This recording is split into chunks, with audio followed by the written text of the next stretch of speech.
다음 주의 관심 종목과 매매 시나리오를 담은 주간 리포트, HR 플러스 리포트가 해주는 주식 공부 요약. 이번에 공부하고 생각해 볼 주제는 산업과 통찰력에 대한 아주 좋은 내용이야. 우리 형님들은 잘 알고 있는 분이지만 한때 수많은 투자 특강을 진행했던 시골이사 박경철님의 영상을 통해 투자자로서 가져야 하는 시각에 대해 깊이 생각해 보았으면 좋겠어. 그리고 이미 열정적으로 공부하고 있는 수백 명의 사람들과 함께 공부하러 지금 카페에 놀러와. 먼저 만나 뵙게 돼서 반갑습니다. 저는 외과 의사고 직업이, 그래서 어디 가서 이제 매번 강연을 하면 제일 합당하고 좋은 주제는 대장암 예방과 치료나 치질술 전후의 관리 뭐 이런 것으로 강연을 하면 사실 제가 잘할 수 있습니다.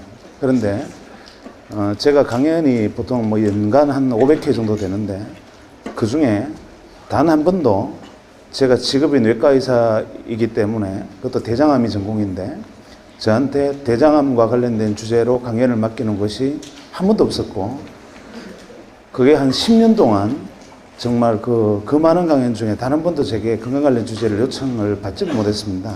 그래서 오늘은 학생들을 대상으로 이 대장암의 병인론이나 대장암의 역학조사 뭐 이런 주제로 한번 이야기를 해볼까 하다가 끝나고 난 다음에 무지하게 욕먹을 것 같아서 그냥 원래 주제로 돌아가겠습니다.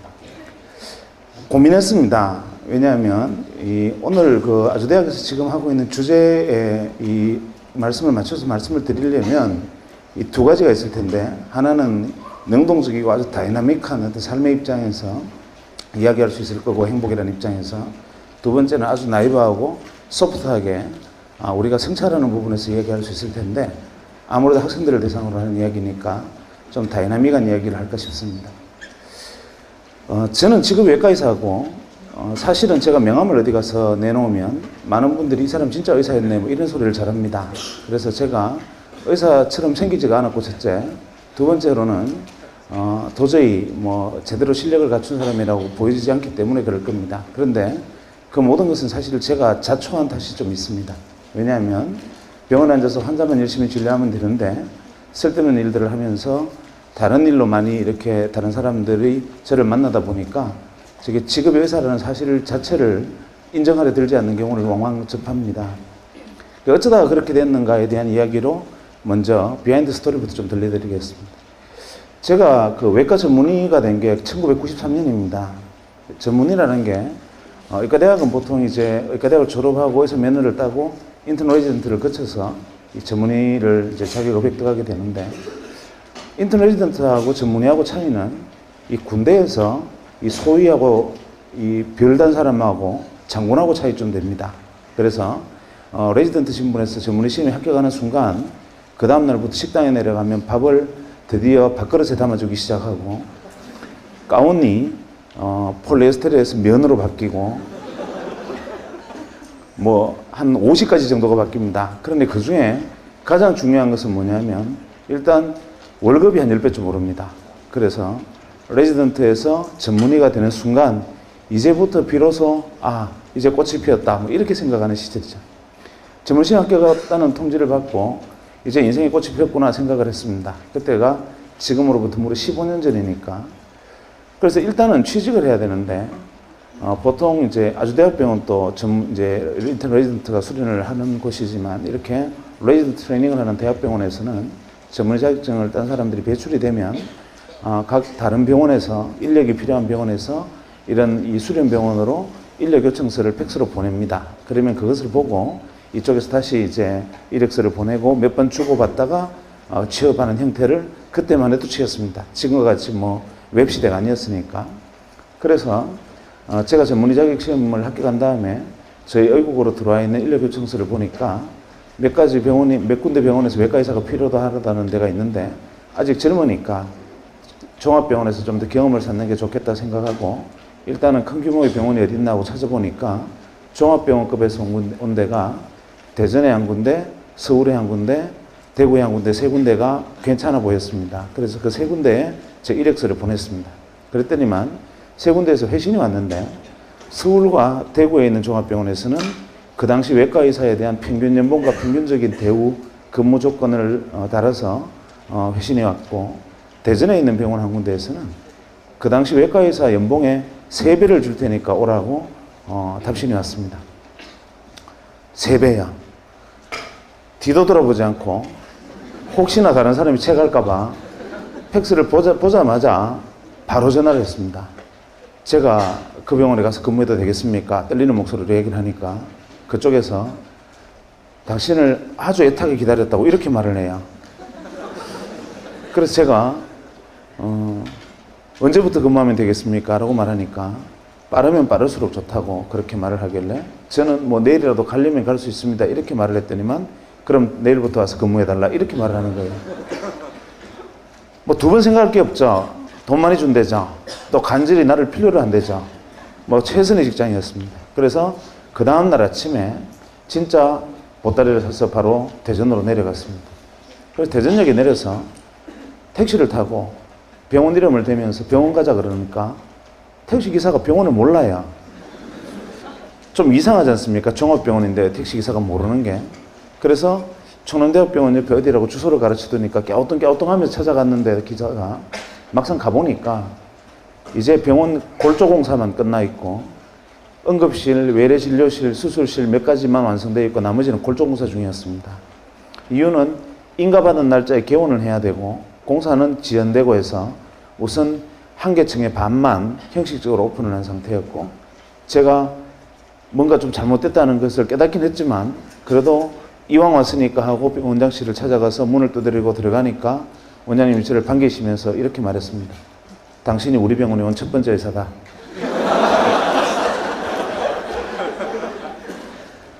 뭔가 좀 잘못됐다는 걸 2번째 깨달았습니다. 그리고 난 다음에 제가 여기서 무슨 일을 해야 되겠습니까? 이렇게 말을 하니까 하시는 말씀이 원래 당신도 알다시피 병원에는 외과 의사는 무조건 3명이 있어야 된다. 종합병원에. 그래야 한 명은 외래 보고 한 명은 수술하고 또 한 명은 밤에 응급수술이나 응급 상황을 커버를 해야 되기 때문에 그 다음날 쉬어야 되고 이렇게 무조건 3명이 있어야 되는데 우선 혼자 있으니까 3가지 목을 다 하고 대신 월급을 3배로 주겠다. 사람을 한 명 구하면 월급을 반으로 줄이고 3명 다 차면 3분의 1만 받아라 이렇게 말하는 거예요. 제가 그러면 그렇지 저한테 그런 파격적인 혜택을 줄 리가 없는데도 불구하고 유혹을 받아서 갔던 걸 땅을 쳤지만 이미 어떻게 하겠습니까? 그래서 그냥 돌아서려다가 순간적으로 유혹이 생겼어요. 왜냐하면 어차피 레지던트 하느라고 조금 전까지만 해도 뭐 밤잠 안 자고 일했으니까 레지던트 1년 유급했다 생각하면 1년만 바짝 일하면 나머지 2년은 해외여행 다니고 놀아도 되겠다. 다른 사람하고 똑같다 조건이. 이렇게 생각하니까 또 마음이 편해져요. 그래서 좋습니다. 근무해 보겠습니다 하고 근무를 시작했는데 한 3주가 지나니까 죽을 것만 같아요. 왜냐하면 충남대학병원에서 환자가 밀려들면 옆에 병원 생겼는데 거기 가면 받아준다고 다 보내버리는 거예요. 그래서 낮에 외래진료 20-30명 하고 한숨 돌리려 하면 위에 수술 준비됐다 그러고 수술하고 내려오면 환자 30명 기다리고 또 마치고 실내하면 수술 준비됐다 그러고 남들 퇴근하는 시간대 해그름이 되면은 응급실에 환자 50명 기다린다 그러고 이러는 거예요. 한 3주 정도 지나니까 정말 2시간 이상 잠을 연달아 자보지를 못했습니다. 그래서 이제 거의 휘청거리는 걸음을 걷고 있는데 제가 서울에 있는 모 경제연구소에 근무하는 친구한테 제게 전화가 왔습니다. 전화가 와서 그래 오랜만이다 하고 전화를 받으니까 다짜고짜 이렇게 말을 하는 거예요. 좋은 강연이 있는데 하나 들으러 오지 않겠느냐 이렇게 말해요. 그래서 제가 무슨 강연이냐 물어보니까 미래사회 트렌드에 대해서 프랑스 유학을 갔다 온 아주 똑똑한 친구가 이 강연을 하는데 이게 들어두면 굉장히 좋은 강연일 거라고 일생에 좋은 기회일 거라고 이렇게 말해요. 그래서 제가 그때 그 친구 보고 이렇게 말했습니다. 대전 시민의 생명이 내 양어깨에 다 걸려있다 지금. 지금 경제 강연 들어간다고 병원 비워놓고 갈 상황이 아니다. 말 같지도 않은 소리 하지 마라. 전화를 끊으려 하니까 이 친구가 뭐라 하느냐 하면은 이 강연을 안 들으면 평생 후회할 거래요. 그래도 제가 시끄럽다고 전화를 끊었죠. 그런데 되게 여러분들은 안 그렇겠지만 사람이 자기에게 좀 못난 사람들은 누가 평생 후회한다는 둥, 일생일대의 기회라는 둥 이런 말을 하면 그 말이 귓가에 계속 뱅뱅 돕니다. 밤에 수술하다가 배를 가르고 창자를 이렇게 들어올리다가도 도대체 뭐 때문에 이놈이 평생 후회한다 할까 이러다가 도저히 안 되겠어요. 그래서 그 다음날 아침에 원장실 문을 열고 다시 원장실 찾아갔습니다. 그래서 원장님을 만나 뵙고 이렇게 말씀드렸죠. 선생님, 서울대학병원에서 닥터 보조기가 와서 대장암 라이브 수술 세미나를 하는데 이걸 보고 오면 우리도 대장암 특수 클리닉을 개설하는데 도움이 될 것 같다고 이렇게 말씀을 드리니까 갸우뚱갸우뚱 하시더니만 당신이 공부를 그렇게 좋아하는 줄 몰랐다고 이렇게 말해요. 그래서 제가 배움의 길에 끝이 없습니다. 비록 전문의 시험 치고 왔지만 그걸 더 배워서 나쁠 게 남줍니까? 이렇게 말하니까 원장님이 갸우뚱갸우뚱 하시면서 그래 뭐 공부한다는데 어떡하나 노고를 이끌고 내가 지키고 있을 테니 갔다 와라 이러시는 거예요. 그래서 저는 이제 속으로 쾌재를 부리면서 돌아서는데 갑자기 박사님 좀 보자 그래요. 대개 이제 공식 출장은 뭐 학회가 있으면 세미나 카탈로그나 뭐 이런 게 있을 테니까 그걸 가져오라는 줄 알고 뜨끔했는데 그게 아니라 이분이 가슴에서 지갑을 꺼내시더니만 그때 돈으로 무려 100만 원을 제게 주시는 거예요. 그러면서 이왕 서울 가서 학회 가면 학회 마치고 친구들하고 모여서 밥도 사 먹고 술도 한잔 마시고 놀다가 그 다음날 와라 이러시는 거예요. 저는 정말 이런 세상에 이렇게 뭐 횡재가 있나 하고 이제 돌았었는데 지금 돌이켜 생각하면 이 어른이 거짓말 하는 걸 알았던 거죠. 그러니까 한 3주 더 직사게 고생을 했는데 이놈 아무래도 거짓말 하는 걸로 봐서 한번 풀어주지 않으면 그냥 그만두고 영 돌아오지 않는 수가 있겠다. 이래서 그냥 용돈을 준 거였는데 저는 속여 넘겼다고 생각했습니다. 그래서 돌아 나왔는데 사람이 이게 말 타면 종 부리고 싶죠. 시간이 생기고 돈이 생기니까 혼자 가기 심심한 거예요. 그래서 누구를 데려갈까 고민을 하다가 아무리 사방을 돌아봐도 그 시간에 강연 들어갈 친구가 없어요. 평일날 오후, 그러니까 수요일 오후 3시에 하는 강연에 참석할 직장 다니는 멀쩡한 친구가 누가 있겠습니까? 그래서 누구를 데려갈까 고민하다가 한 명이 딱 압축이 됐는데 그게 누구였느냐 하면 텍사스 주립대학에서 MBA를 마치고 와서 1년째 백수하던 친구가 있었어요. 여러분들은 그거를 잘 이해를 못 하시겠지만 우리는 베이비붐 세대라서 대학 마치고 할 일이 없으면 대학원을 가고 대학원 막 갔다 와서도 할 일이 없으면 미국 갔다가 그냥 오기 미안하니까 MBA 해서 오는 거 그 다음에 한 1, 2년 백수하는 게 이게 정통 코스였습니다. 그래서 이 친구한테 전화를 했습니다. 강연대를 같이 안 갈래? 저는 그때 놀라운 사실 하나 배웠는데 백수는 보통 사람과 감정 반응이 틀립니다. 우리는 누군가가 자꾸 전화하고 뭐 삐삐하고 핸드폰하고 나를 찾고 부르면 짜증내지 않습니까? 백수는 누군가가 자기 이름을 불러주면 오르가즘 느낍니다. 자기 이름을 불러준다는 그 사실만으로 그 사람에게 가서 꽃이 되는 게 백수입니다. 제가 강연 들어가지 않을래 그러니까 언제 어디서 하는 무슨 강연이 있냐 물어보지도 안 하고 그래 가자 그러는 거예요. 그래서 이 친구 같이 가기로 했습니다. 이 친구가 동대구에서 기차를 타고 대전역으로 오고 저는 대전역에서 만나서 같이 서울의 연구소로 갔습니다. 연구소 강연장에 들었으니까 이 강당보다 한 절반 정도 되는 강당에 좋은 의자들이 한 50개 놓여 있었고 거기에 꽉 차 있었습니다. 연구원들이. 그러니까 박사급 연구원들이 쭉 앉아 있었는데 이분들이 좋게 말하면 프라이드고 나쁘게 말하면 자만심이 이 폐속까지 부풀어 있는 사람들입니다. 지금도 그 연구소가 그런데 93년도에는 다른 박사학위 받고 와서 백수가 기본 코스인데 한국 최고의 경제연구소에 있다는 사실만으로 어깨에 풍선이 이만큼 들어있던 사람들이었습니다. 그래서 자만심이 엄청난 곳이었죠. 제가 작년에 거기 강연하러 갔습니다. 그러니까 13년 전에 강연 들으러 갔다가 작년에 거기 강연하러 갔더니만 정말 의전으로 사람을 죽입니다.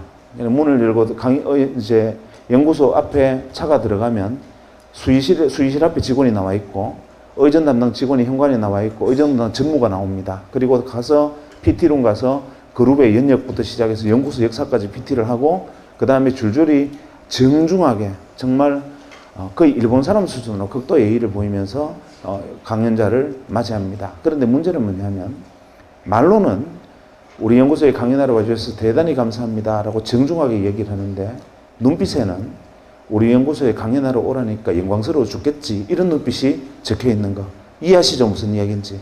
설마 여러분도 지금 그런 건 아니죠?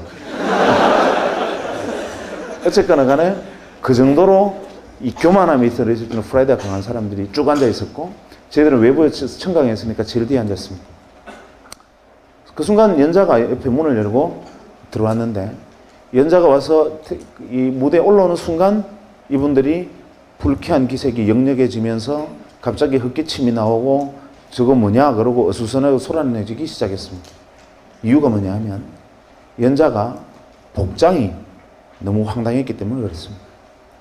그때니까 지금 13년 전이면 15년 전이면 그때는 길거리에 다닐 때 양복도 다들 검은 양복에 흰색 와이셔츠 입고 다닐 때입니다. 그런데 강연하러 와서 찢어진 청바지에 무릎이 다 나왔고 UCLA 적힌 티셔츠에 뉴욕 양키스 모자를 쓰고 등장한 겁니다. 지금도 그 연구소에는 그렇게 강연하러 가는 사람이 없습니다. 제 정도 복장도 굉장히 파격적인 복장입니다. 그런데 그런 복장으로 나타났으니까 이분들은 모욕당했다고 생각한 거죠. 어디서 저런 날건달 같은 놈이 강연하러 왔느냐 뭐 이런 생각을 한 겁니다. 그래서 뭔가 불편한 기색들이 역력했는데 문제는 강연이 시작되고 터졌습니다.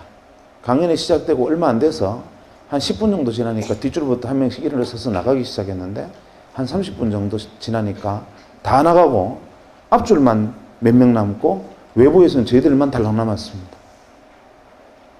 대개 그 이유는 강연 내용에 문제가 있었기 때문인데 아무리 강연 내용에 문제가 있어도 그렇지 전원이 퇴장해버리는 경우는 놀라운 일이지요. 제일 앞줄에 남는 사람들은 원래 이 사람들은 성격 이상한 사람들이에요. 항상 제일 앞에 있는 사람들은. 그래서 특별한 경우가 아니면 이분들은 안 나갑니다. 그 다음에 외부에서 온 저희들은 제일 뒤에 있을 때는 연구소 순환버스가 안 들어오면 못 나가니까 그냥 끝까지 앉아 있었고 나머지는 다 나갔습니다. 이유가 뭐냐면 이분이 들어와서 강연을 하는데 강연 주제가 기가 막혔습니다. 제일 먼저 칠판에 제목을 적었어요. 뭐라고 적었느냐 하면 WWW 이렇게 적더니만 다짜고짜 뭘 하느냐면 그리 멀지 않은 미래에 이 W 세상이 온다는 겁니다. 그리고 이 안에는 은행도 들어오고 증권사도 들어오고 이걸로 핵무기도 만들고 전쟁도 이걸로 한다는 겁니다. 딱 들으면서 저는 어떤 생각을 했느냐 하면 저 친구 테트리스 게임 개발하다 미쳤구나. 혹은 망상장애 같은 정신질환이 있구나 이렇게 생각을 했습니다. 저뿐만 아니라 트렌드나 경제, 그 현상을 연구하는 전문학자들도 저는 저거 과대망상증 환자다라고 배척하고 다 일어나서 나가버렸습니다. 93년도에는 이런 이야기를 하면 그것은 정신병자입니다. 그래서 그때 당시에 웹의 개념이라는 것은 여러분 잘 모르시겠지만 모자익이라는 것이 그때가 소개되던 시점이었고 그때라도 이런 그래픽 기반의 웹 서비스가 이루어질 것이라고는 아무도 상상하지 못하던 시절에 이 사람이 조만간에 그런 세상이 온다라고 얘기를 하는 겁니다. 아마 제가 여러분에게 내일부터는 아주대학에서 각자 로켓 추진기를 한 개씩 지급할 겁니다. 학교에서 그거 타고 집에 가십니다. 이렇게 이야기하는 것과 같은 얘기입니다. 강연이 끝나고 연자가 너무 반응들이 황당했으니까 자기도 민망해서 머리를 긁으면서 그냥 문을 열고 나가는데 아무도 박수 친 사람도 없었고 아마 그 연구소에 그 전에도 그 위에도 그런 일은 없었을 겁니다. 그 사람은 그냥 나갔습니다. 쫓겨나듯이. 저도 이제 강연이 끝났으니까 저를 초대했던 옆에 연구소 친구 보고 이따위 강연을 들으려고 지금 대전 시민을 내팽개쳐 두고 내가 여기 앉아 있어야 되느냐 항의를 했더니만 연구소 친구가 자기도 이럴 줄 몰랐대요. 미안하다 이래요. 할 수 없다 나가서 이제 저녁이나 먹고 놀러 가자 하고 이제 일어서는 순간 갑자기 제 오른쪽에 앉아있던 백수가 자리를 팍 차고 일어서더니만 저보고 빨리 돈 10만 원만 달래요. 10만 원은 뭐하게 그러니까 너네들끼리 저녁 먹고 따로 놀아라. 나는 저 W하고 이야기 좀 하고 가야 되겠다. 이래. 따로 갈게. 경비 좀 돼. 이렇게. 네가 저 사람하고 무슨 얘기를 하느냐 이러니까 강연에 깊은 감명을 받았대요. 제가 두 번째 백수에 대한 이해를 했습니다. 백수는 보통 사람과 감정 반응이 틀리는 겁니다. 그래서 제가 백수 보고 이렇게 말했습니다. 내가 볼 때는 니나 자나 상태가 비슷하다. 너네들끼리 이야기해봐 서로 도움 안 되니까 그냥 가서 저녁 먹고 집에 같이 가자. 이러니까 막무가내예요. 그래서 할 수 없이 이 경비 여비를 좀 떼주고 우리는 같이 친구하고 저녁 먹고 저는 그 길로 대전에 내려가 버렸습니다. 그런데 문제의 백수가 어떻게 했느냐 하면 문을 열고 뛰어나가서 이 W가 주차장에서 차를 타려고 시동을 거는 순간 차문을 열어 제친 겁니다. 잠깐만요. W가 놀라서 왜 이러십니까? 하고 뒤를 고개를 돌아보니까 백수가 그를 쳐다보면서 이렇게 말했습니다. 저는 W를 믿습니다.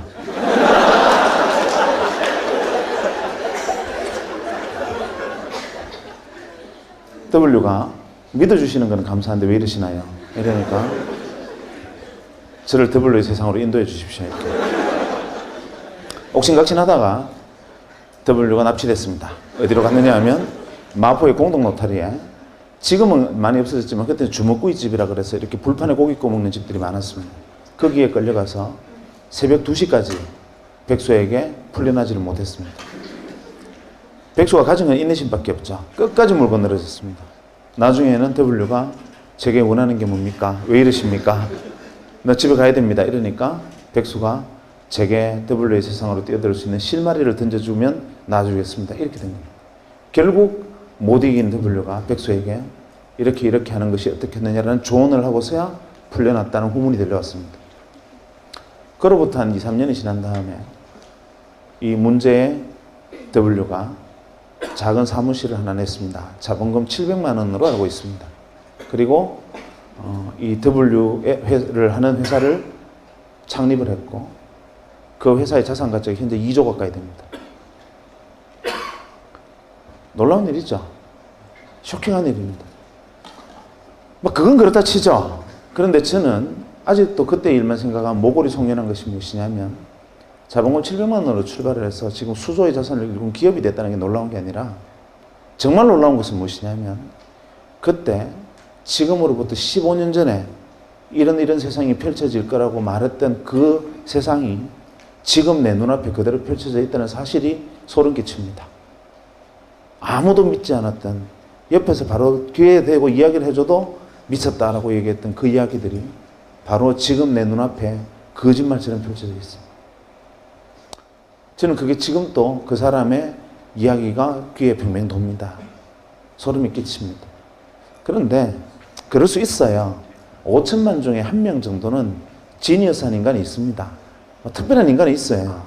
뭐 한치 앞에 운명을 내다본 데는 무당도 있는데 뭐 그럴 수도 있어요. 문제는 백수입니다.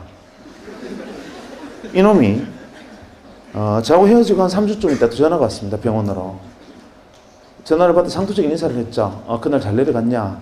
뭐 이렇게 인사를 했더니만 다짜고짜 저보고 이러는 겁니다. 월급 받았나? 섬뜩하지 않습니까? 제가 첫 월급 받은 거는 당연히 받았을 텐데 그걸 왜 지가 저한테 묻습니까? 제가 서울 가면서 당분간 뭐 몸 팔아서 세배 받기로 했다 이런 얘기를 했단 말이죠. 그랬더니만 그래 받기는 받았는데 왜 그러니까 그 돈 내빌려둬 이러는 거예요. 좀 심하지 않습니까? 남 첫 월급을 자기 빌려달라. 저희들은 레지던트 때까지만 해도 월급이라는 게 뭐 사실 책값도 안 되고 뭐 그냥 정말 용돈도 안 되게 살아가다가 비로소 사회에 나와서 첫 월급을 받았는데 그거를 자기 달라는 거 좀 심하지 않습니까? 그래서 제가 안 된다. 말 같지도 않은 소리 하지 마라 이러니까 꼭 자기한테 빌려줘야 된대요. 사실 솔직히 말해서 백수가 빌려도 이 말은 그냥 도 이 말이잖아요. 나중에 내가 돈 좀 벌면 생각하자 지금 안 된다 이러니까 하는 말이 지금 그 돈을 빌려주든지 자기하고 30년간의 인간관계를 끊으래요. 마음으로는 끊고 싶죠. 그런데 이게 인간은 사회적 동물이라 제가 지하고 그 일로 인연을 끊으면 남들은 속 모르는 남들은 이렇게 아닙니까? 30년 전에 불알 친구가 고작 돈 몇 푼 빌려달라 했다고 저는 우정을 끊은 나쁜 놈이라 하더라고요. 이렇게 소문이 날 거 아닙니까?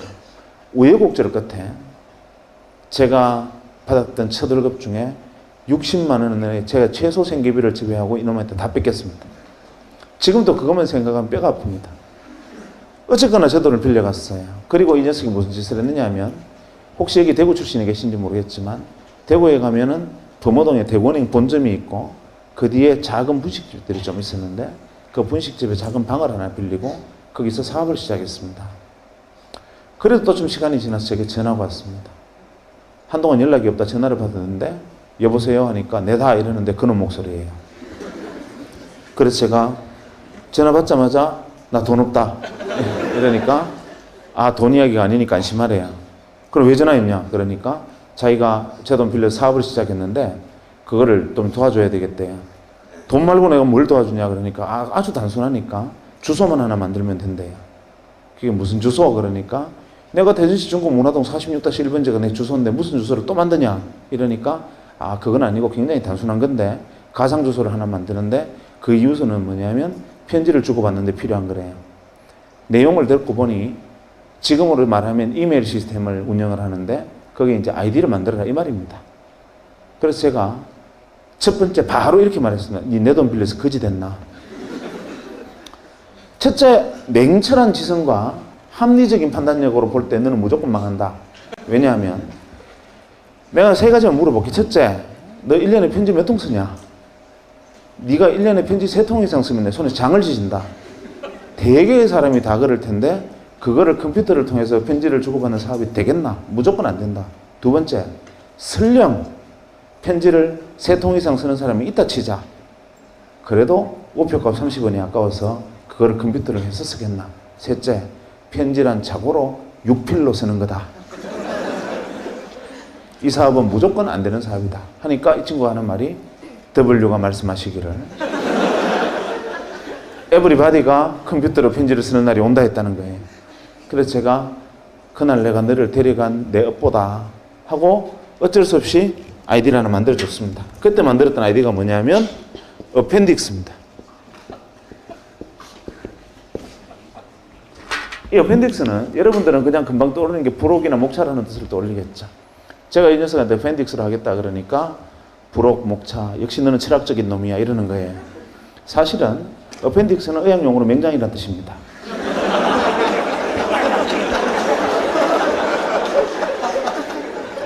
니는 내 인생의 맹장 같은 놈이다. 있어도 도움이 안 되고 염증을 일으키면 생명을 위협하는 놈이다. 마음만 먹었으면 뗐으면 좋겠는데 멀쩡한 배를 가를 수는 없는 너는 바로 이런 놈이야 라는 저주와 야유와 조롱과 경멸을 담아서 만들어졌습니다. 또 시간이 흘렀습니다. 그 다음에 저희 병원에 전용선이 들어왔습니다. 소위 여러분들이 지금 쓰고 있는 메가패스와 인터넷 전용선이 그때 들어왔습니다. 어디에 제일 먼저 들어왔느냐? 종합병원에 제일 먼저 들어왔습니다. 정부기관하고.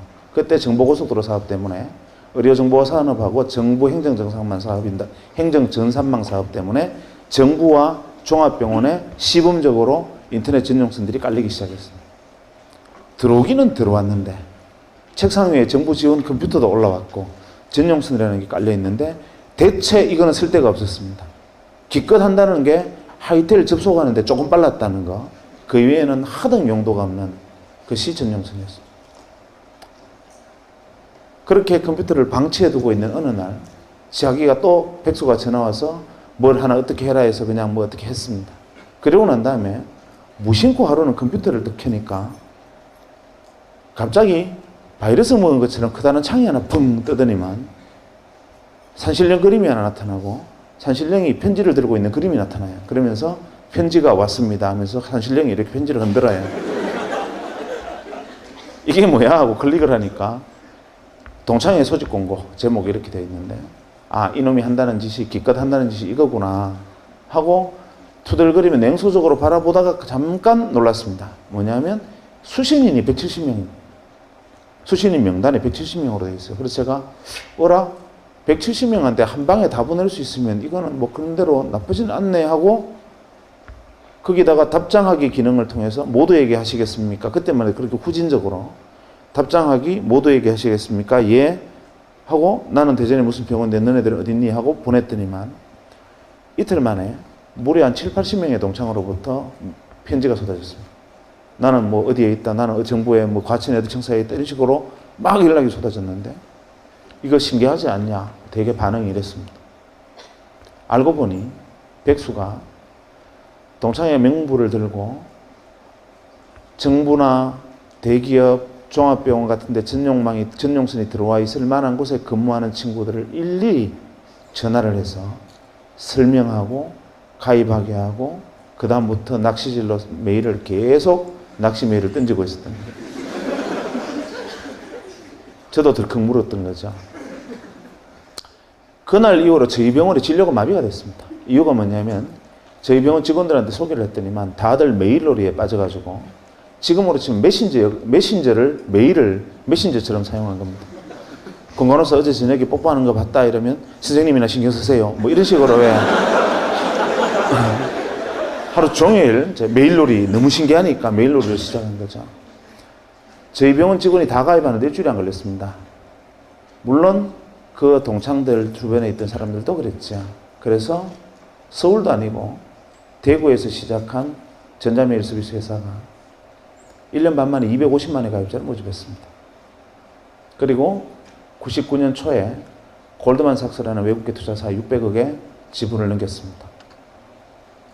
그리고 지금은 포스코 센터 옆에 있는 이렇게 쳐다보기도 어려운 빌딩의 소유주이기도 하고 그 안에 4개의 벤처기업을 거느린 벤처 지주사의 회장으로 변신해 있습니다. 백수가. 그리고 제 돈은 아직 안 갚았습니다.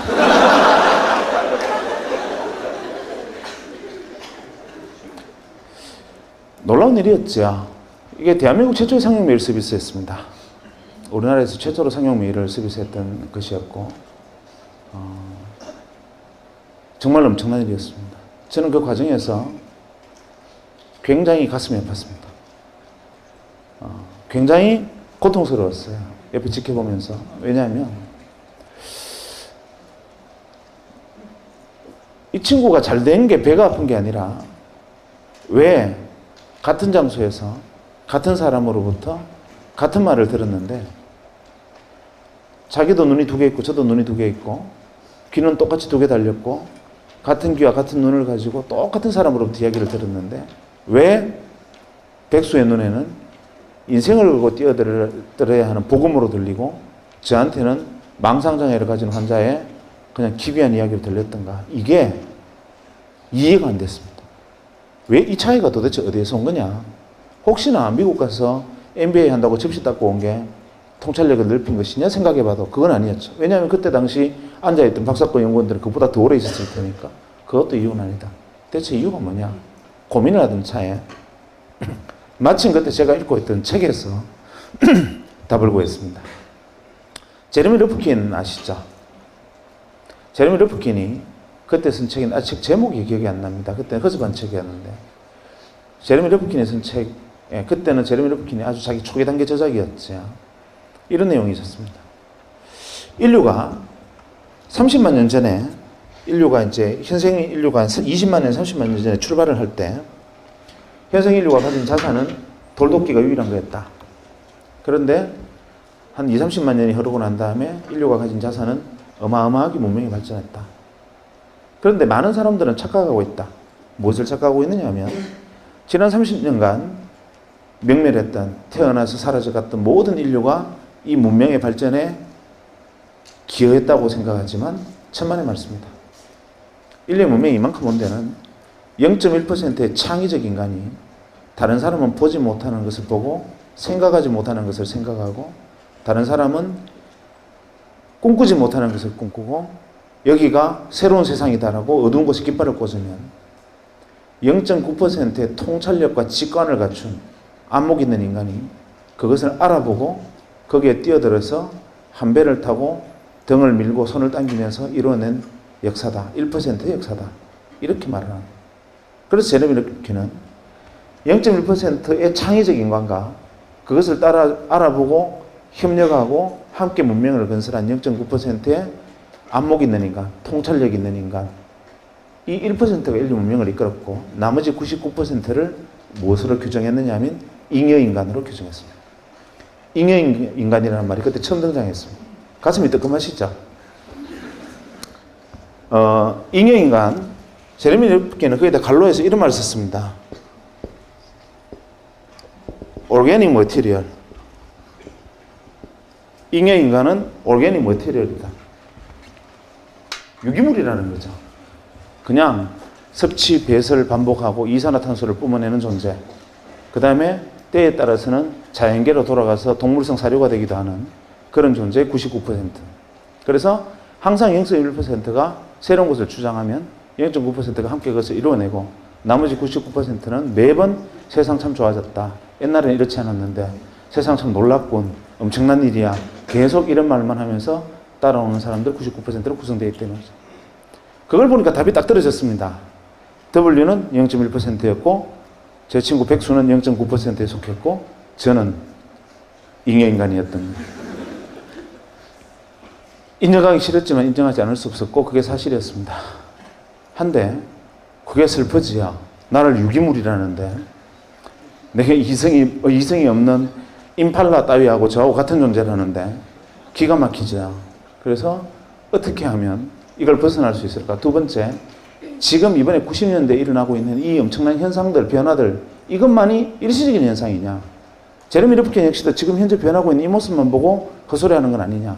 과거에도 진짜 그랬나? 이게 궁금했습니다.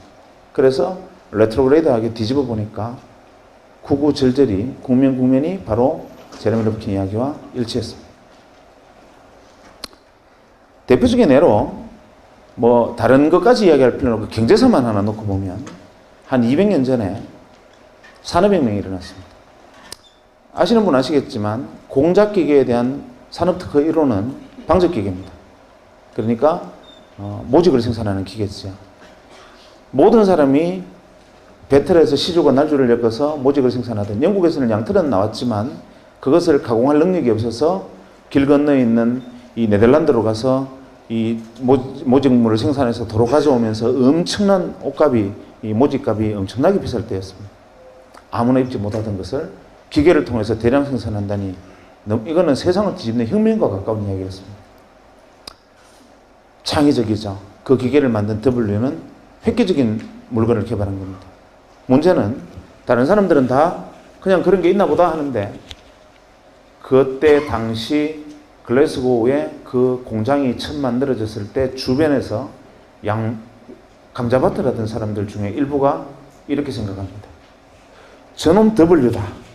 저거 세상 뒤집겠다. 산업을 중심이 되겠다. 나도 저기 뛰어들 방법이 없을까? 고민을 합니다. 그러다가 어디에 주목을 하느냐 하면 죽었다 깨나도 기계를 만들 재간은 없으니 어디에 주목을 하느냐 하면 모직 생산이 잘 되면 아무리 기계가 잘 돌아가 봐야 양털 없으면 안 된다. 지금 대개 천재들의 가장 큰 단점은 좌우를 돌아보지 않는 겁니다. 공장은 지어놓고 양털을 어디서 가져올지를 생각을 하지 않고 우선 지금 가져오듯이 그냥 하면 되겠지 생각하지만 그것을 딱 착안한 일부 감자밭을 하던 사람들이 감자밭을 갈아엎고 양목장을 시작합니다. 모직 생산 어마어마한 속도로 인기를 끌고 양털이 대량으로 필요해지면서 어마어마한 부를 양목장주들이 가져갑니다. 뒤늦게 너도 나도 감자밭을 갈아엎고 양목장들을 하는 바람에 영국에 감자파동이 일어납니다. 감자기근으로 영국 아일랜드 같은 경우에 거의 절반이 감자파동으로 죽는데 이유는 바로 모직 때문입니다. 그 상황을 두고 토마스 모어는 유토피아라는 책을 씁니다. 그러면서 토마스 모어 유토피아는 제일 앞에 이런 말이 나오죠. 시가 나옵니다. 양이 사람을 죽였네, 양이 사람을 죽였네. 그거 읽어보신 분 계시죠? 그거 보면 양이 사람을 뿔로 떠받아 죽였다고 생각하시겠지만 사실 그때의 사회상, 즉 산업이 사람을 죽이는 것을 묘사를 했습니다.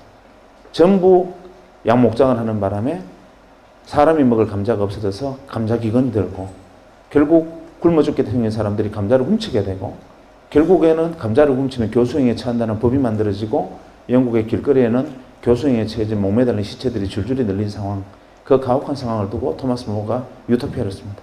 어쨌거나 간에 그만큼 한 명의 생각이 세상의 사회사까지 뒤집어 버립니다.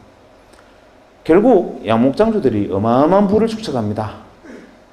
그래서 지금 영국에 가면 약 300개 정도 유력 가문이 있다 그러는데 그 가문들의 문양을 잘 들여다보면 이 양뿔이나 양머리가 그려진 문양들이 많습니다.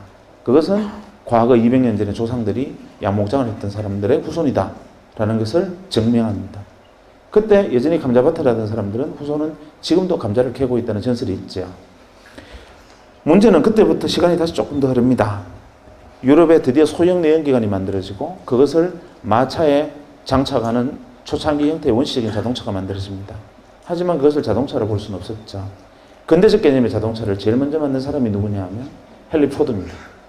1903년에 헨리 포드가 자동차라는 걸 만듭니다. 변속기, 악셀레이터도 붙어있는 이 소위 말하는 클러치 장치까지 만들어진 자동차라는 것을 헨리 포드가 개발합니다. 미국에서 제작 발표합니다. 거창하게 자동차를 세워놓고 제작 발표회를 딱 할 때 그때마다 뭐 레이싱 글은 없었겠죠. 헨리 포드가 옆에 서서 이것이 자동차다 이렇게 얘기를 하니까 도하 미국 언론들이 그 다음날 획기적인 물건이다 라고 기사를 받은 게 아니라 헨리 포드를 조롱하는 기사들이 미국 신문을 도배를 합니다. 기사 내용은 이렇습니다. 헨리 포드는 쪼다가 자동차라는 물건을 하나 만들었는데 이거 아주 웃기는 물건이다. 왜냐하면 이거 한 대 만드는데 기차보다 돈이 더 들었단다. 기차 한 대보다 더 비싼 생산 단가로 자동차라는 것을 만들었는데 그것을 실제로 보니 기차는 100명이나 타는 데 비해서 자동차는 고작 4명밖에 못 하더라. 이딴 걸 만들어 놓고 신기술이라 그러니 헨리 포드가 얼마나 쪼다냐 이런 기사를 만들고 심지어는 워싱턴 포스트의 경우에는 헨리 포드가 자동차를 거꾸로 들고 벌 쓰는 그림까지 그립니다. 만평으로.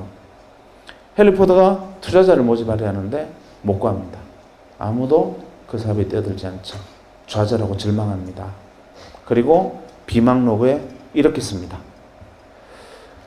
세상의 모든 사람들이 나를 바보라고 비웃는데 나는 나를 조롱하는 사람들이 바보라고 나는 확신한다. 이유는 뭐냐면 그 사람들은 내가 자동차 한 대를 만들 때 들은 비용을 두고 비싸다고 말하지만 대량 생산하면 가격은 떨어진다. 두 번째, 기차는 100명이 탈 수 있을지는 모르나 기차는 단점은 정해진 시간에 정해진 길밖에 가지 못한다. 하지만 내가 만든 자동차는 원하는 시간에 원하는 곳에 마음대로 갈 수 있고 기차가 다니지 않는 모든 도시를 연결해서 세상을 물류혁명으로 뒤집을 거다 라고 헨리 포드는 피눈물을 흘리면서 비망록에 세상과 저항하는 글을 씁니다. 헨리 포드 자서전에 보면 제일 앞에 나오는 대목이 바로 그 장면입니다. 투자자를 구하지 못하고 절망과 좌절의 시간을 보냅니다. 그때 동네에 건달 하나가 헨리 포드 이야기를 듣습니다. 듣고 갑자기 무릎을 칩니다. 저놈 W다. 그리고 나도 자동차 산업에 뛰어들어야 된다. 저거 획기적이다. 헨리 포드 말이 맞다. 이렇게 생각을 하는데 문제는 이게 안 되니까 뛰어들 방법이 없습니다. 다행히 돈은 있었습니다. 집안에 석유회사 지분이 있었고 우리식으로 치면 뭐 H그룹의 그 주먹질 잘하는 회장님 아들 정도 되는 막 그런 정도의 위상이었다고 보면 됩니다. 그런데 어쨌거나 간에 본인은 날건달에 가까웠는데 이 날건달이 갑자기 전기가 스치면서 무릎을 칩니다. 이거 획기적이다. 뛰어들어야 된다. 이렇게 생각하는데 어떤 방법으로 뛰어들 것이냐 고민을 하다가 어디에 주목하느냐 하면 양목장주처럼 자동차가 물로 가나 여기에 주목을 합니다. 헨리 포드 자동차가 불과 10대도 생산되기 전에 8개의 주유소를 만듭니다. 그리고 그로부터 3년의 세월이 4년의 세월이 흐른 후에 1907년에 드디어 대량 생산 모델 포드 T카라는 게 세상에 선보입니다. 그래서 대량 생산에서 가격이 낮춰진 근대적 개념의 자동차들이 쏟아져 나오고 그로부터 20년간 전 세계가 자동차 산업으로 뒤집힙니다. 문제는 차를 사서 몰고 나오면 기름을 넣을 데가 없습니다. 이 사람이 선점한 주유소, 새로 만들어진 도로마다 이미 선점 효과 때문에 계속 이 사람이 주유소를 늘려가고 정유공장 지분을 넓혀갑니다.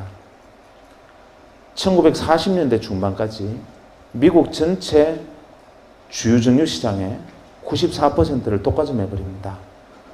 미국 사람들이 못 살겠다. 한 사람이 저걸 독점하고 있으니까 우리 도저히 견딜 수 없다. 그래서 미국 사람들이 견디다 못해서 의회에 청원을 하고 미 의회가 이 한 사람을 겨냥한 법을 만듭니다. 독과점 풀어라. 그것이 여러분이 알고 있는 공정거래법. 놀라운 일이었죠. 이 사람은 전 세계의 부를 전무후무한 부를 긁어모읍니다. 록펠러입니다. 그리고 오늘날까지도 그 시대의 주인이 됐던 록펠러의 영향은 아직까지 미칩니다. 또 10년 정도 세월이 흘러 제2차 세계대전이 벌어집니다. 1, 2차 세계대전이 벌어지는데 아주 지극히 통신이 문제입니다. 내가 적에게 이야기를 하면 적군이 우리가 교신을 하면 적군이 교신을 듣고 우리가 대장님 폭격할까요? 그러면 적군이 듣고 있다. 쟤들 폭격한다. 숨어라. 이런단 말이에요.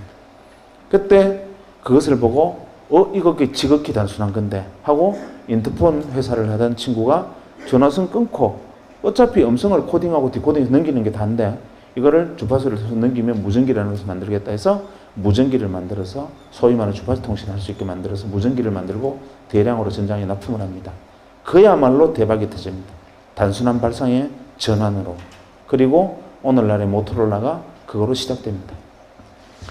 1946년에 휴렛 패커드가 또 10년이 흘러서 트랜지스터라는 걸 개발합니다. IC. 사람들이 만들었나 보다 이러고 있을 때 이 트랜지스터를 이용하면 진공관을 대체하는 전자산업이 발달할 수 있겠다라고 믿고 거기에 뛰어드는 그 당시 중소기업들, 그 당시 전자회사들 중에 선점에서 뛰어든 수많은 0.9%의 기업들이 있었습니다. 그리고 기업들은 톰슨, 제네시스, 월풀, 필립스와 같은 어마어마한 전자회사로 성장을 해나갑니다.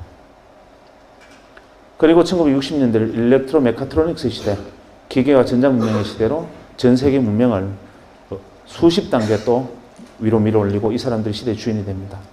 또 10년이 흘러서 반도체라는 게 만들어집니다. W가 반도체를 들고 나옵니다. 전기가 흐르기도 하고 안 흐르기도 한다. 전기가 깜빡깜빡 하는 게 반도체다.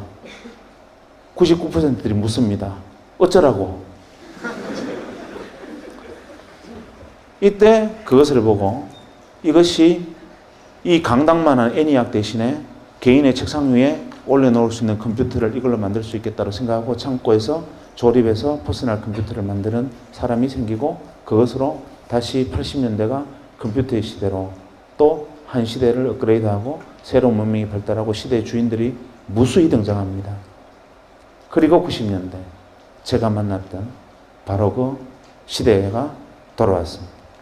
이러고 보니 매십 년마다 계속 기회를 주어지고 기회를 만들어내는 0.1%와 창의적 인간과 그것을 알아보고 잽싸게 뛰어드는 통찰력 있고 직관이 있고 안목 있는 인간 나머지 99%들이 계속 세상 살만해라고 외치는 99%들이 끊임없이 반복되어 왔던 역사다라는 것을 뒤늦게 깨달았고 저도 그때 뒤늦었기는 했지만 0.9%가 되고 싶었는데 도저히 제 눈에는 뭐가 W인지 보이질 않았습니다. 그러던 차에 문제의 원장님이 저를 불렀습니다. 원장실에 들어갔더니만 박 선생 그동안 우리 병원이 초기 개원해서 어려운 시절에 고생했는데 선물 하나 줄게 이러시는 거예요. 뭡니까 하니까 서랍을 석 여시더니만 시커먼 물건을 하나 그 책상 위에 탁 올리시더니만 이건 자네 해라 이러는 거예요. 핸드폰이었습니다. 그때 핸드폰은 어떤 물건이었냐면 핸드폰을 들고 로데오 거리를 지나가면 페라리 오픈카를 타고 지나가는 것과 똑같은 시선을 받았습니다. 그 핸드폰을 들고 그때 가입비가 한 250만 원, 기계값도 그에 준하는 만큼 비쌀 때였고 그걸 현재 돈으로 환산하면 거의 그랜저 한 대 값입니다. 그것은 아무나 들고 다니는 물건이 아니었습니다. 그것은 뭐 재벌그룹 회장 정도나 들고 다니는 건데 저는 그때만 해도 원장님이 그걸 저한테 주시는 순간 내가 이 병원에 뼈를 묻겠다고 생각했습니다. 근데 사실은 내용을 알고 보니까 어차피 병원에 이익이 나면 세금으로 내야 되는데 그때는 가입비 비싼 물건을 하나 사면 그것은 이익을 디파짓한 경비 처리가 가능하니까 사실 수익을 디파짓하려고 몇 대 사서 준 건데 어쨌거나 간에 저는 고마웠죠. 그거를 들고 대전역에서 기차를 타면 난리가 납니다. 제가 3시 기차를 타면 간호사들 보고 3시 5분에 전화를 하라 그럽니다. 기차가 덜컹덜컹 출발할 때쯤 되면은 3시 10분만 되면 옥션을 통과하면 전화가 안 됩니다. 그래서 딱 3시 5분에 전화해야만 통화가 됩니다. 대전권에서만. 그래서 기차를 타서 자리에 앉아서 기차가 들크덩 하는 순간 전화벨이 울립니다. 가방을 열고 전화를 꺼내서 뚜껑을 열고 여보세요 하는 자리에서 일어서는 순간 쓰러집니다. 그냥 영화 찍습니다. 그러면 그 안에 있는 모든 승객의 시선이 저한테 꽂히면서 어떻게 저런 분이 기차를 다 타셨을까? 소박도 하시지 뭐 이런 눈빛으로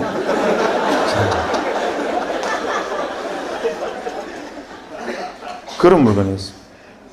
그거를 들고 고향의 친구들 모임에 가서 자랑을 했습니다. 너네들 이게 뭔지 아냐? 핸드폰인데 구경해봤나? 이러니까 다들 막 신기해서 막 만지는 거예요. 제가 다른 버튼은 다 눌러도 되는데 녹색으로 샌드라고 써 있는 건 절대 누르면 안 된다. 이렇게 얘기하면서 이제 애들이 만지는 걸 보고 제가 이렇게 말했습니다. 야, 지금은 우리가 페이저, 삐삐를 차고 다니지만 그리 멀지 않아서 언젠가 이놈도 좀 싸지면 우리도 핸드폰 다 들고 다니는 시절이 오지 않겠냐. 이렇게 무심코 말을 했는데 제 친구들이 전부 다 하나같이 무슨 소리 하느냐는 거예요. 바보 아니냐는 겁니다. 왜냐하면 7,000원만 내면 삐삐를 주고 한 달에 2,000원, 3,000원만 내면 한 달 내내 마음대로 쓸 수 있고 마라도 가도 삐삐가 터지는데 뭐 하려고 그 큰 걸 들고 다니면서 비싼 통화를 무능해서 들고 다니느냐. 그거는 아무나 쓰는 거 삐삐만 해도 충분하다. 이거는 핸드폰이라는 것은 상용화될 수 있는 물건이 아니다. 다들 놀랍게도 전원이 반응이 그랬습니다. 그 순간 데자뷰, 기시감을 느꼈습니다. 이거 어디서 봤는데 이 장면을 내가 어디서 지금 예전에 어디서 한번 경험한 듯한데 이게 뭐지? 하고 생각해 보니까 예전에 해리포터의 자서전에서 읽었던 해리포터의 이야기를 100년이 지난 다음에 서로 핸드폰 대신 자동차 대신 핸드폰이 되고 서로 친구들과 제가 이야기를 주고받고 있다는 사실을 깨달았습니다. 그래, 이게 W구나. 갑자기 눈이 번쩍 뜨는 거죠. 그리고 뒤도 돌아보지 않고 병원으로 달려가서 총무과에 전화를 했습니다. 이거 어디서 샀느냐 물어보니까 한국이동통신 주식회사라는 회사가 있는데 거기 가입을 했고 기계는 모토로라는 미국 회사래요. 그 길로 여기 뛰어들어야 된다 생각을 했지만 뛰어들 방법이 없죠. 배운 거는 칼질하는 것밖에 없는데 제가 그걸 할 수 있는 방법은 없고 그렇다고 가운 벗고 이동통신 대리점 할 수도 없고 이걸 어떻게 하면 될까 생각할까 고민하다가 이 회사에 주식을 사면 되겠다 말했습니다. 그래서 이 회사에 주식 투자를 해보려고 주식을 사보려고 보니까 공기업이라서 거래가 안 돼요. 그때 한국이동통신 지금 SK텔레콤이 전신은 공기업이었습니다. 그런데 마침 SK그룹으로 넘어간다는 소리에 한국이동통신 주식회사를 다니던 사람들이 자기가 가지고 있던 자사주를 명동 사채시장에 내다 팔고 있었습니다. 그때 당시 명동 사채시장에 가면 금강 구두표 10만원짜리 8만원, 엘칸토 구두표 10만원짜리 7만원, 한국이동통신 주식 2만원, 대량 입하, 대량 구매 시 협의 가능, 이런 식으로 벌럭벌럭 하면서 이 종이들이 붙어 있었습니다. 저는 사실 그때 그 내용을 정확히는 이해를 못했지만 왠지 뛰어들어야 된다고 생각했고 가서 월급만 받으면 제 생활비를 제외하고는 가서 무조건 그때 그 한국이동통신 자사주를 샀습니다. 그리고 바로 얼마 안 돼서 SK텔레콤으로 SK로 넘어가서 SK텔레콤이 되고 주식시장에 상장이 됐는데 무려 6만 5천 원이 된 거예요. 야, 이거다 라고 생각을 했으나 W에 올라탔는데 3배의 수익을 냈다는 것 자체로 W라고 보기에 좀 어렵지 않습니까? 그래서 이게 W가 아니었나? 이렇게 생각하다가 아니야, W 맞을 거야 생각하고 그래도 6만 원을 해도 사자 하고 월급 생기면 주식을 샀습니다. 주식을 산 게 아니라 사실은 제가 순간 믿었던 W라는 곳에 뛰어드는 차비, 티켓으로 생각하고 그냥 그걸 샀죠. 시간이 조금 그리 멀리 흐르지도 않아서 3, 4년이 지난 다음에 제가 99년 말에 이제 한 시대가 끝났구나. 이제는 그만하자 하고 털고 나올 때 그걸 다 주식을 매도할 때 520만 원이 돼 있었어요. 주식이. 그러니까 2만 원에 산 주식이 520만 원이 돼 있었던 거죠. 세상 사람들이 저보고 그때부터 주신이라고 불렀습니다. 주식 투자의 대가다. 저는 억울했습니다. 나는 주식 투자를 한 게 아니고 정말 내가 그 순간 우연히 다행스럽게 지나가는 마지막 W 버스를 아슬아슬하게 뛰어들어서 범퍼 위에 올라타서 딱 붙어서 그 버스에 올라타고 다행히 다음 정거장으로 갈 수 있었던 것 뿐인데 그거를 주식 투자라고 오해를 했습니다. 그래서 모 방송국에서 의사 한 사람이 이동통신 주식을 사서 대박 터졌다라는 소문을 듣고 왔다고 취재를 요청하는 거예요. 저 아닙니다. 어느 물어봐서 제가 핸드폰 그거 하게 생겼습니까? 이렇게 거절을 했었는데 알고 왔다는 거예요. 그래서 혹시나 그냥 나갈까봐 약속을 했죠. 그것이 알고 싶다처럼 탁장 밑으로 다리만 찍고 이름하고 이런 소속은 바꿔서 나가기로 하고 이제 슬리퍼 신은 발만 밑으로 이제 찍기로 하고 했습니다. 그런데 그날 저녁에 뉴스에 의사 출신 주신 이래가지고 얼굴까지 홀라당 다 나와버렸어요. 그 시대는 그랬습니다. 약속이라는 게. 그래서 그때부터 어쩌다 보니까 밖에 끌려 나와서 이렇게 이야기를 하고 다니지만 저는 계속 항변합니다. 지금도 나는 주식 투자자 아니다. 나는 그냥 W 버스를 올라타기를 기다리는 승차 대기자일 뿐이다. 라고 주장을 하죠. 그런데 문제는 그걸로 끝난 게 아니고 99년 말에 다행히 그걸 정돈을 하고 그 다음에 약간의 이제 성과가 있었겠죠. 문제는 그 성과가 여러분이 상상하는 것처럼 엄청나게 돈을 번 건 아닙니다. 왜냐하면 월급 받아서 생활하고 나머지 돈으로 조금씩 정리했으니까 레버리지는 컸을지 모르겠으나 만약에 지금처럼 저도 이제 뭐 의사생활 많이 하고 돈 많이 벌고 만약에 그렇게 했었으면 지금 재벌 됐겠지. 그런데 그런 것은 아니었으나 어쨌거나 간에 티켓을 끊고 3등석에 타는 건 성공했다. 이런 정도였는데 어쨌거나 그 작은 성과를 낸 다음에 2000년에 바로 고민을 해야 될 거 아닙니까? 왜냐하면 2000년에 새로운 버스가 올 테니까요. 자, 내가 이제 99%가 아닌 정말 유기물이 아닌 반드시 1% 안에 들어가는 인간이 확실하다면 2000년대에 새로운 버스가 내 눈에 보여야 되는데 내가 W가 아닌 건 잘 압니다. 많은 사람들이 자기가 창의적인 천재가 아니라는 사실은 본인이 잘 압니다. 근데 세상은 그걸 무시하고 애서 천재가 되라고 얘기하지. 학교 다니는 애들 보고도 영재교육원 같은 데 보냅니다. 구슬에 흙이 묻은 걸 닦으면 구슬이 되지만 자갈 들고 아무리 닦아도 옷만 빵꾸납니다. 그런데 엄마들은 자갈을 들고 계속 광을 내겠다고 영재교육원도 데리고 다니고 여러분 많이 시달렸지요. 이 중에 W가 있으면 앉아있는 태도가 틀립니다. 물구나무를 서 있다든지 아니면 저기 천장에 매달려 있다든지 뭐 다를 겁니다. 아니면 눈빛이 광안이라든지 뭐 이런 뭔가 달라요. 우리는 그 0.1%를 두고 그런 이상한 행동하는 돈키호테라고 99%는 돈키호테라고 부릅니다. 그런데 실제로 그런 행동을 하는 사람 중에 99%는 돈키호테가 맞아요. 그게 문제입니다. 그러니까 일개사단에 돈키호테가 있으면 한 명이 W고 나머지 9,999명은 진짜 또라이거든요. 문제는 안목을 가진 0.9%들은 그 1만 명의 일개사단의 돈키호테 중에 하나의 W를 발견할 줄 아는 안목을 가진 사람이 통찰력과 직관을 가진 사람이고 나머지 99%들은 보고 저것들 또라이 이렇게 생각해 버립니다. 매번 앞서 나가는 사람을 보고 저거 정신 나갔다 또라이 끄집어 내린다. 이러니까 옛날에 미셀 푸코와 같은 철학자들은 감시와 처벌이라는 책을 통해서 인간이 가지고 있는 어리석음을 통렬하게 비판하게 됐습니다. 어쨌거나 간에 2000년대 새로운 버스를 올라타지 못하면 저는 다시 99% 유기물을 재확인하는 거니까 올라타야 되겠는데 아무리 사방을 돌아봐도 뭐가 W인지를 보이지가 않았습니다. 새로운 10년의 W가 뭐냐? 제 눈에는 안 보였습니다. 그래서 저는 지금도 인형인간은 확실하다고 생각합니다. 저는 그 정도도 1%가 안 되는 건 확실합니다. 안 보였어요. 고민을 했습니다. 아무래도 안 보였다. 어떻게 하면 좋을까? 방법은 있죠. 가서 많은 사람들의 이야기를 듣고 내 눈에 안 보이는 건 보이는 사람들의 이야기를 들으면 된다. 그래서 그 이야기를 듣기 위해서 2000년 말부터 2001년 중반까지 과감인지 무모인지 모르겠지만 백수로 돌아가기로 결정을 했습니다. 그래서 제가 그때 한 10개월 정도를 백수를 했습니다. 의사를 그만두고 한 10개월간 놀았습니다.